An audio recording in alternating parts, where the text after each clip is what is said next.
우리가 성경에 나오는 모든 사건들이나 이야기들, 아브라함의 이야기, 다윗의 이야기, 옛날 이야기입니다. 그러나 그걸 우리는 오늘에 우리가 적용을 합니다. 어쩌면 오늘 제가 드리는 이 부모님 주일, 어린이 주일, 이 귀한 설교들은 내게는 딱 안 맞는지 몰라도 앞으로 여러분들이 결혼해서 아빠가 되고 부모가 됩니다. 고개를 안 끄덕거리는 분들은 결혼을 생각을 안 하는가 봐. 여러분들이 부모가 되었을 때, 그때 내가 들은 설교가 오늘 나는 이렇게 살아야 되겠다, 내 자녀를 이렇게 키워야 되겠다 하는 그런 마음의 결단을 줄 수가 있기 때문에 제가 이 말씀을 여러분에게 드리고, 여러분들은 부모가 아니지만은 내 자녀들이 생겼을 때에 나는 부모로서 어떻게 살까, 어떻게 해야 될까 하는 이것을 생각하자 하는 그 말씀입니다.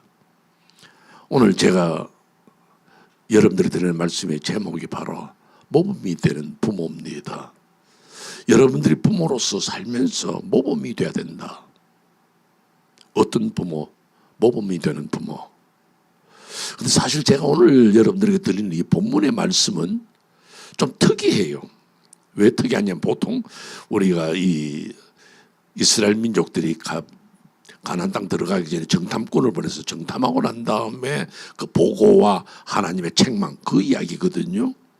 근데 이것이 어린이 주일에 어떻게 적용이 될까 여러분 한번 생각해 보자는 이거죠. 우리가 살아가면서 부모가 자식을 사랑한다고 말합니다. 그렇게 지내왔고, 또 여러분의 부모님들은 여러분을 향해서 야 임마, 내가 너를 얼마나 사랑하는지 너 모르지? 이렇게 한 번씩 이렇게 못 박을 때도 있습니다. 우리 부모님의 사랑 아느냐? 그것도 사실 모르죠. 근데 실제로 부모는 부모답게 자녀들에게 어떻게 했느냐 하는 그 이야기도 아울러 생각할 수 있단 말이에요. 오늘의 말씀의 이 배경을 이야기하십시다.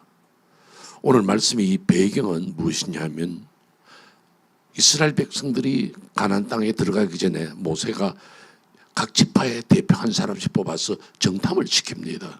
12사람이죠. 12지파니까. 12사람이 가나안 땅 돌아보고 난 다음에 와서 보고합니다. 그게 13장이에요. 민수기 13장. 그들이 내린 결론은 둘로 나뉘어져 버렸습니다. 10지파의 대표들은 그 땅 좋아. 그러나 우리는 못 들어가. 그들이 너무 강하기 때문에. 그러나 여호수아와 갈렙, 이 두 사람은 하나님 우리에게 주시려고 한 땅이네, 우리는 들어가자. 그래서 한데 여기서 갈등이 생깁니다. 이 보고를 받고 이스라엘 백성들이 하나님을 향하여, 모세와 지도자를 향하여 원망합니다. 주제가 뭔지 아세요? 우리가 가나안 땅 들어갔다가 다 죽어. 거기에서 뭘 이야기하느냐? 여러분들, 오늘 이 본문에는 나타나는 게 아니고 14장 3절을 여러분 한번 보세요. 저들이 뭐라고 말합니까? 가나안 땅 들어가면 처자들이 다 죽어 말합니다. 내 와이프도 죽고 내 아들도 다 죽어. 그런데 가나안 땅 들어가자고? 그러면서 자식들을 이야기를 합니다. 전 거기에서 굉장한 하나님의 계획과 하나님의 뜻과 거기에 따른 인간의 반응과 거기에 따른 인간의 자세를 우리는 생각하게 되었습니다. 그게 여러분들 이 민수기 이 본문이 어린이 주일에 특별한 본문이다 하는 그 이야기를 말씀드리는 거예요. 제가 오늘 이 본문에서 여러분에게 두 가지 이야기를 드리려고 합니다. 하나는 뭐냐면, 정말로 자식을 사랑해서 가나안 땅을 안 들어갔냐 이거예요. 정말 자식을 사랑함이냐? 이 질문을 드려보는 거예요. 그들이 내세운 핑계가 뭐냐? 이유가 뭐냐? 가나안 땅 들어가면 우리 마누라, 우리 아들 다 죽어. 그걸 왜 가자 그러냐 이거죠. 근데 실제로 하나님께서 그들에게 그들의 심령을, 그들의 자세를 볼 때 하나님은 압니다. 사람들은 속을지 몰라도. 왜냐하면 그들은 자기들의 믿음이 없는 것을 생각지 않고 자식 핑계 대거든요. 그 핑계 대지 말라는 거예요. 왜 자식을 핑계 대느냐는 거죠. 그런 것을 생각하면 우리 이민 초창기 여러분이 캐나다 오시기 전에 오래전에 목사님은 왔거든요. 그때 이민 초창기에 많은 사람들이 이민 온 이유를 이렇게 이야기합니다. 나 자식들 위해서 왔다. 캐나다에서 교육을 좀 시키기 위해서 왔다 그래요. 근데 나중에 조금 지내보면요. 그때 당시에 형편이 그랬지만은요. 자식을 위한 교육이 아니라 먹고 살기 바빠서 자식을 오히려 돌아보지 못했어. 이유는 자식을 위해서 왔다 해놓고는 자식을 돌아보는 게 아니라 가게 하는 일, 자기들로 비즈니스 일 또는 아니면 사람들과 어울리는 일들 또 캐나다의 좋은 환경 속에서 막 골프도 치고 노는 것 그게 관심이 있었지 진정 자식을 위해서 왔다 해놓고는 자식에 관심을 뒀느냐 하는 그 질문이 생기는 거예요. 과연 오늘의 부모들이 여러분이 부모가 됩니다. 여러분이 자녀를 두었을 때에 여러분은 내 자녀에 대해서 얼마나 관심을 두고 살 것이냐 그 이야기입니다. 로마에 오래전에 그런 법이 하나 있었습니다. 파트리아 포테스타스라는 그런 법이 하나 있었습니다. 그것은 라틴어인데요. 뜻이 뭐냐면 아버지의 권리입니다. 그 아버지의 권리가 어떤 면에서 쓰였냐면 아기를 낳았습니다. 그러면 나중에 거기 같이 있던 사람들이나 또는 산모가 애를 아버지 앞으로 데려옵니다. 아버지 발 밑에 두면요. 아버지가 그 아이를 안고 올려서 안으면 내 자식이 됩니다. 근데 아버지가 그 아이를 안 안고 돌아서 버리면 그 아이를 내버려 버립니다. 죽이든지 내버립니다. 그때는 그것이 아버지의 권위 때문에 하나도 죄로 인정하지 않았습니다. 그러면 오늘 우리 자녀들은 앞으로 여러분들이 낳을 자녀들은 어떤 존재냐? 첫째는 하나님이 주신 자녀들이요. 여러분과 결혼해서 사는 남편과 아내에 의해서 태어난 자식.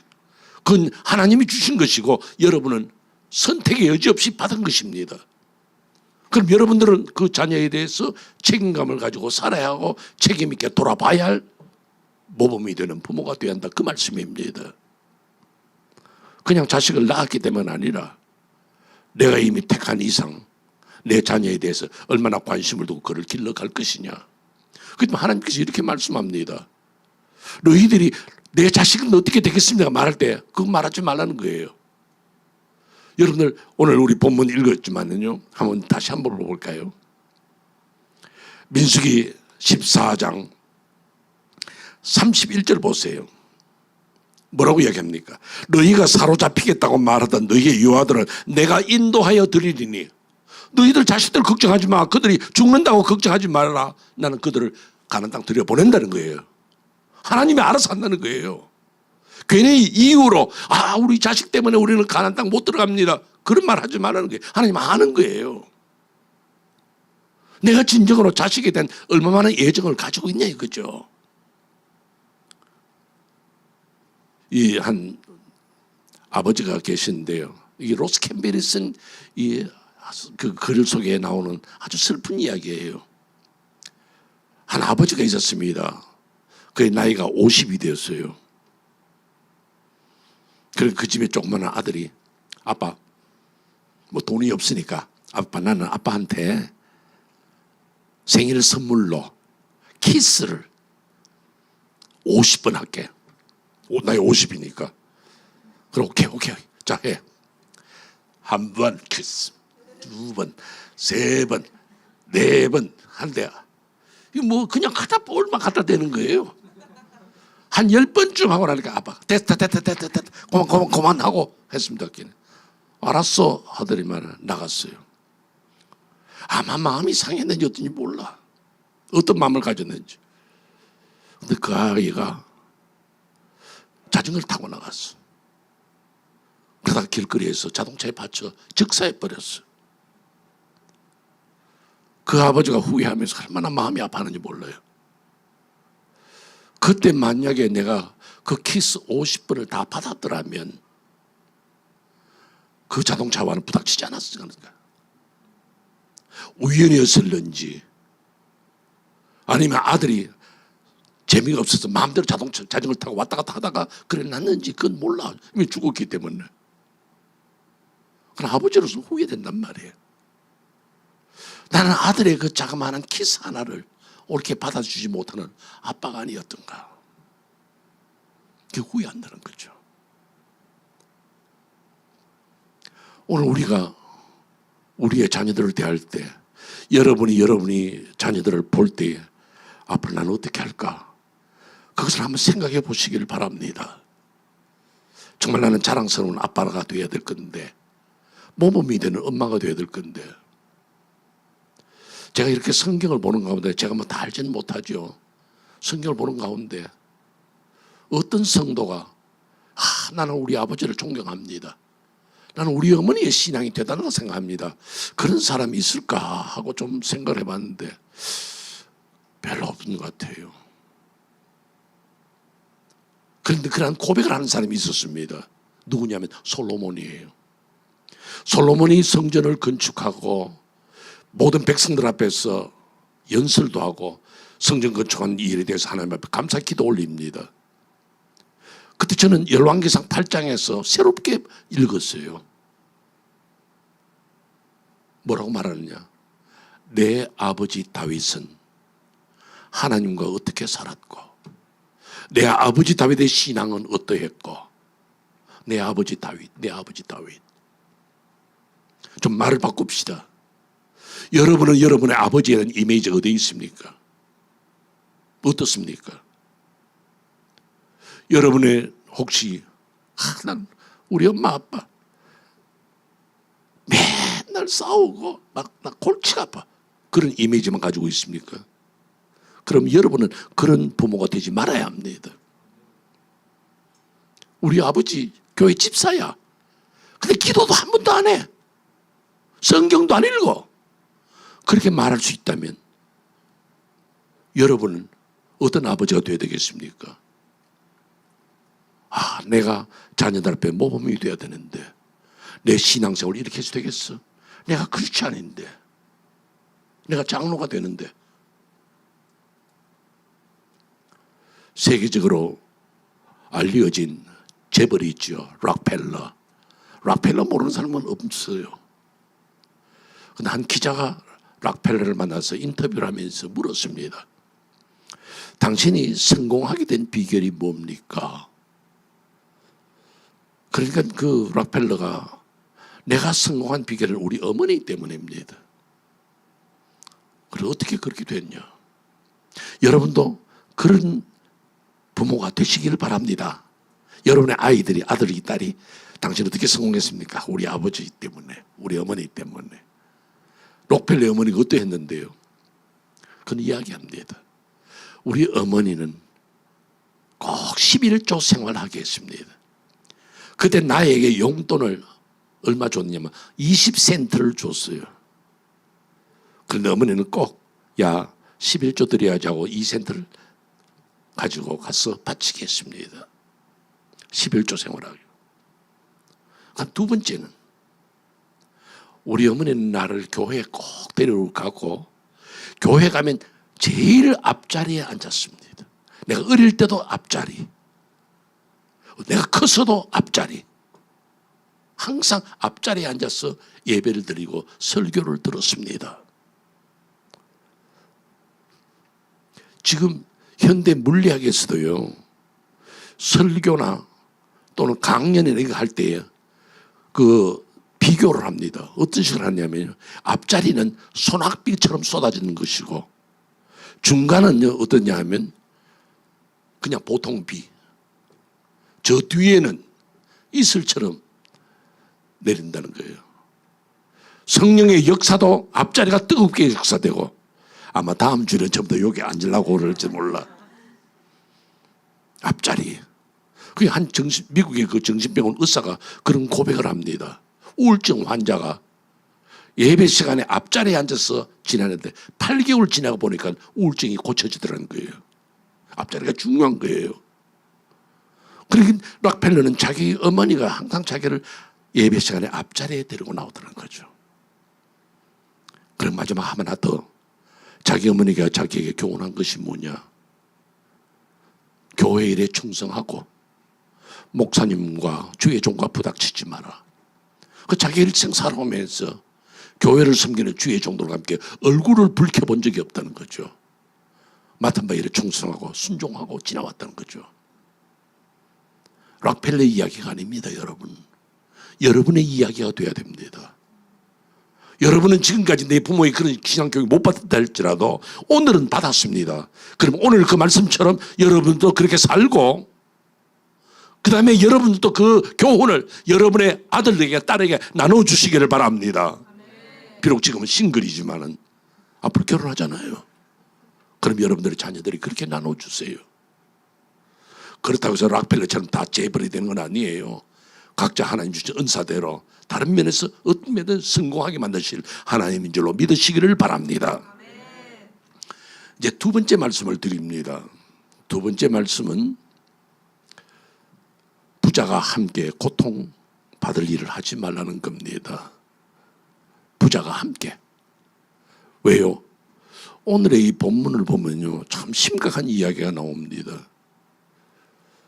그건 바로 이 아버지 대들이 가나안 땅 정탐왕을 한 다음에 불신앙으로 나가니까 결과적으로 하나님께서 너희의 유아들은 내가 가나안 땅 데리고 들어간다. 그러나 그 벌로 그 모든 자녀 손들은 광야에서 40년 동안 고생할 거다 말합니다. 만약에 말입니다. 만약에 그 정탐했던 사람들이나 그 1세대가 그래 우리 가나안 땅 들어가자 했더라면 일주일 만에 들어갔어요. 열흘이면 들어가요. 근데 그들의 불신앙 때문에 그들도 망하고 그들의 후손들이 고난을 받았단 말이에요. 부모의 차 탓으로. 얼마나 슬픈 이야기인지 몰라요. 여러분 한번 생각해 보세요. 여러분의 부모들이 잘못해서 여러분이 삶의 어려움을 겪는다면 부모를 향해 얼마나 원망하겠습니까? 저는 오늘 여기 본문 가운데요 33절이 굉장히 마음이 아파요. 여기 33절이 뭐라고 말합니까? 너희의 자녀들은 너희 반역한 죄를 지고, 난 이 말씀 읽을 때 너무 무서워요. 너희들의 잘못 때문에 너희 후손이 그 죄를 걸머진다는 거예요. 죄값 받는다는 거예요. 나는 이 33절 무서워서 못 읽겠어요. 조상 잘못 만나서 후손이 벌을 받는다 이거죠. 너희의 패역한 죄로 저들이 가나안 땅 들어가기 전에 광야에 고생한다는 거죠. 슬픈 이야기고 무서운 이야기입니다. 그런 이야기가 있죠. 한 집에 어느 날 보니까 개가 한 마리 그 집 앞으로 왔어요. 개가 너무너무 예쁜 거예요. 그 집에 아들이 셋 있는데 그 아들들이 막 개를 보고 하는데 개도 꼬리를 흔들고 막 같이 잘 노는 거예요. 나 보니까 엄마가 보니까 그 개 진짜 예뻐. 와, 근데 주인이 없어. 그러니까 자기 집에서 이제 기르자. 왜? 아이들도 좋아하고 엄마도 좋아하고 다 좋아. 그런데 며칠 뒤에 그 동네에서 나오는 신문에 광고가 나온 거예요. 혹시 꼬리에 흰 털이 3가닥 있는 개를 보셨으면 이야기해달라는 거예요. 보니까 그 개가 바로 흰 털이 3개가 있는 거예요. 그래서 엄마가 그 흰 털을 3개를 다 뽑아내 버렸습니다. 며칠 뒤에 어떤 사람이 찾아왔어요. 왜냐하면 소문을 듣고 어느 쪽으로 갑디다 어느 집 앞으로 갑디다 소문을 듣고 그 집을 찾아온 거예요. 찾아가지고 문을 두드리는데 이 개가 벌써 알고 주인 알아보고 팔딱팔딱 뛰면서 나온 거예요. 꼬리를 흔들고. 주인 알아본 거죠. 또 주인도 보니까 이게 내 개야. 근데 문제는 뭐냐면 흰 털이 없어. 그러니까 증거가 없으니까 내 개다 말할 수도 없고 이 사람들은 우리가 가지고 있던 개입니다 하고서 시침 떼니까 어쩔 수 없이 돌아갔어요. 많은 세월이 지난 다음 그 어머니가 고백을 했어요. 나는 개 한 마리는 얻었지만은 아들 셋은 잃어버렸습니다. 왜요? 그 아들들은 엄마를 봤어. 우리 엄마는 그렇고 그런 엄마야. 남의 집 개라도 털 뽑아내고 자기 것을 소유할 수 있는 그런 욕심 많은 인간이에요. 아들들이 엄마를 버린 거죠. 뭘 배우겠어요? 뭘 느끼겠어요? 그렇기 때문에 아빠나 엄마 되는 사람은 항상 나는 나의 아들에게 어떤 본을 보일까? 어떤 모습을 보일까? 어떻게 하게 할까? 여러분들이 그냥 질문만 드려봐요. 여러분은 여러분의 어머니에게서 어떤 이미지가 있습니까? 우리 아빠 그러면 어떤 인간으로 느껴집니까? 그렇다면 여러분들이 좋은 이미지면 여러분들의 후손에게도 나눠줘야 할 것이고 보여줘야 할 것이고, 여러분 나쁜 이미지를 보았고 그다음에 나는 그렇게 살지 말아야지 하는 그런 결단도 있을 것입니다. 그렇기 때문에 자녀를 생각하고 걱정하는 그 귀한 신앙인 욥을 보세요. 제가 지난번에 한번 말씀을 드렸지만 욥은 참 믿음으로 사는 사람이었는데 자기만 잘 믿은 건 아니에요. 욥기 1장 5절을 보세요. 뭐라고 말합니까? 혹시 내 아들들이 죄를 범하여 마음으로 하나님을 욕되게 하였을까 두려워한 거예요. 우리 자녀들이 하나님 앞으로 살까? 우리 자녀들이 온전하게 살까? 그 걱정하고 있는 거예요. 여러분이 앞으로 결혼해서 자녀를 두거든 여러분만 아니라 나는 내 자녀들 앞에 무엇을 보여줄까? 어떻게 나타낼까? 제가 목회할 때에 오래전입니다. 저희 교회에 미국에서 한 목사님이 부흥회 강사로 오셨어요. 그분은 신학교 교수였는데 저희 교회 강사로 오셨는데 그때 간증삼아 하신 말씀이 있어요. 목사님이 학교에서 강의를 마치고 집에 들어오시니까 사모님이 목사님에게 뭔가 일러줍니다. 목사님 오늘 학교에 가서 강의하는 동안에 우리 아들 저는 무슨 잘못을 저질렀다는 거예요. 그게 뭔지를 이야기는 안 하셨어요. 뭐 초등학생 된 아이가 무슨 큰 죄를 지었겠어요. 많은 목사님으로서는 굉장히 쇼킹하게 받아들인 거예요. 내가 그렇게 안 가르쳤는데 내 아들 왜 저렇게 했지? 너무너무 실망이 되는 거예요.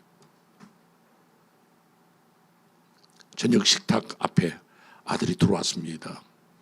아빠하고 같이 마주 앉아서 밥을 먹으면서 아무개야, 예, 엄마한테 들으니까 네가 오늘 낮에 이러이러한 잘못을 범했다면서.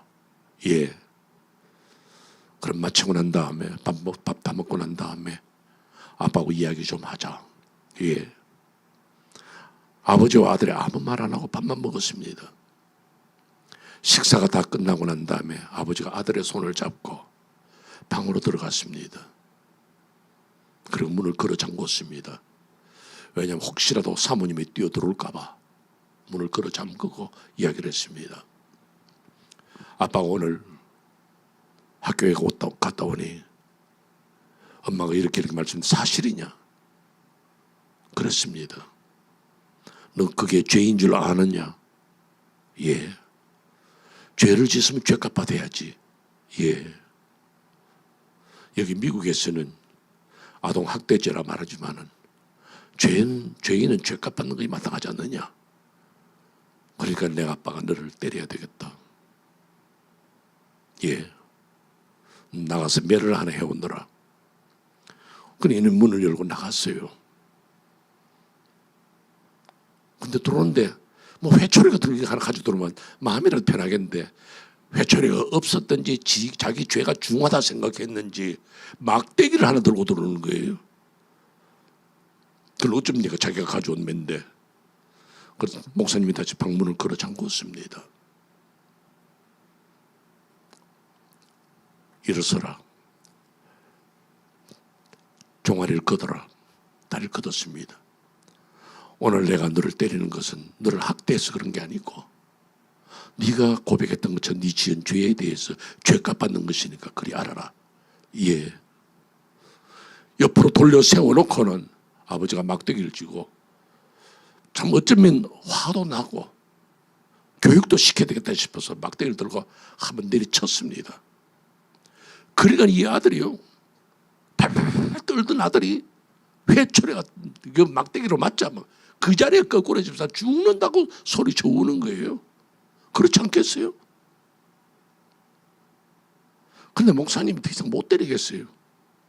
왜냐하면 내가 저를 때리면 오늘 다리 부러지든지 무슨 사건이 날 것 같아.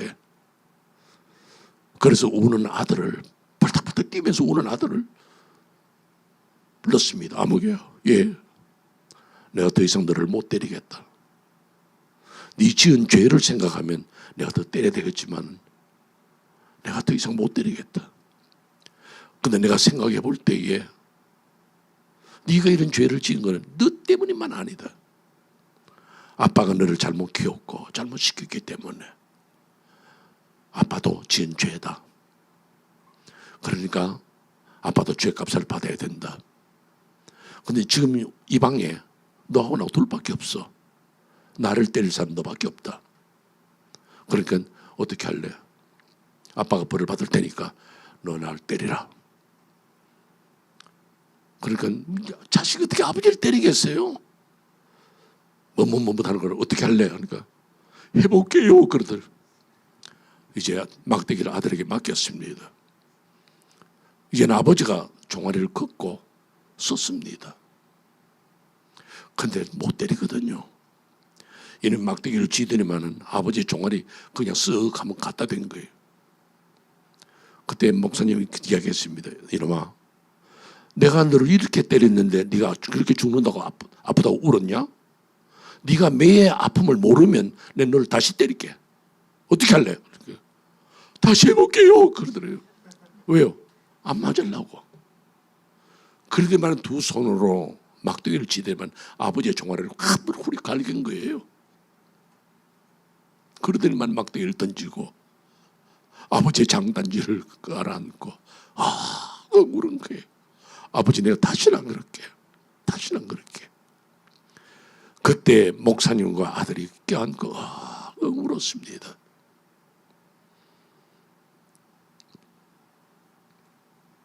그리고 오늘 목사님의 고백입니다. 그 이후로는 그 아들이 다시는 그런 죄를 범하지 않더라는 거예요. 나는 여기서 부자간에 껴안고 울었다는 이야기가 아니라 내 잘못을 알 수 있느냐 이거죠. 내가 자식을 잘못 키웠어. 이건 내 책임이다 하고 내 다리를 내어 밀 수 있는 사람. 무조건 자식 나쁘다 말하지 말고, 자식이 우리를 저렇게 태어났다 말하지 말고, 오늘 나는 아빠로서의 어떤 책임을, 엄마로서의 어떤 책임을 어떻게 지고 있냐는 거죠. 설교 시작할 때 말씀드린 것처럼 여러분이 장성했을 때에 결혼하고 자식을 두었을 때 많이 생각하세요. 나는 내 자녀들에게 모범이 될 거다. 아름다운 그리스도인의 상을 보여줄 것이다. 내 아들과 딸이 나를 기억하면서 우리 아버지는 신앙의 사람이었다, 우리 어머니는 기도의 사람이었다 하는 것을 각인시켜 줄 만큼 믿음으로 살고 책임을 질 줄 아는 그런 훌륭한 모범이 되는 부모가 되시기를 주의 이름으로 축원합니다. 기도하겠습니다. 이제 다 같이 머리 숙여 기도하시면서, 여러분 아직 결혼 안 했지만은 여러분은 어떤 부모가 될 것 같습니까? 어떤 남자를 만나서 어떤 여자를 만나서 어떤 가정을 꾸밀까 많은 생각을 하겠지요. 그러나 여러분들 모범이 되어야 됩니다. 나 때문에 자식이 고난의 길을 가지 않도록. 오늘 우리 본문이 말하지 않습니까? 자기들이 믿음이 없는 걸 생각지 아니하고 아들들 죽는다고 야단을 치고 와이프가 죽는다고 야단을 치는 그것이 과연 신앙이냐는 거예요. 하나님은 알아요. 뭘 걱정하는지. 내가 믿음이 없고 내가 신앙 자세가 온전치 못했기 때문에 이 지경이 이르지 않았냐는 거죠. 그렇다면 책임을 지지 않는 겁니다. 오늘 우리 두란노 교회 청년들은 책임질 줄 아는 성도 되시기를 바랍니다. 나는 앞으로 내 자녀들 앞에 모범이 될 것이다. 오늘 내 결심이 무너질지 모르지만은 이 시간을 빌어서 여러분 하나님 앞에 기도하시길 바랍니다. 나는 진정으로 참된 좋은 부모, 훌륭한 부모가 되기를 소원합니다. 모범이 되는 부모가 되고 자랑스러운 부모가 되기를 원합니다. 그런 귀한 고백을 들으시기를 바랍니다. 우리 다 같이 한 목소리를 주여 외치고 기도하겠습니다. 주여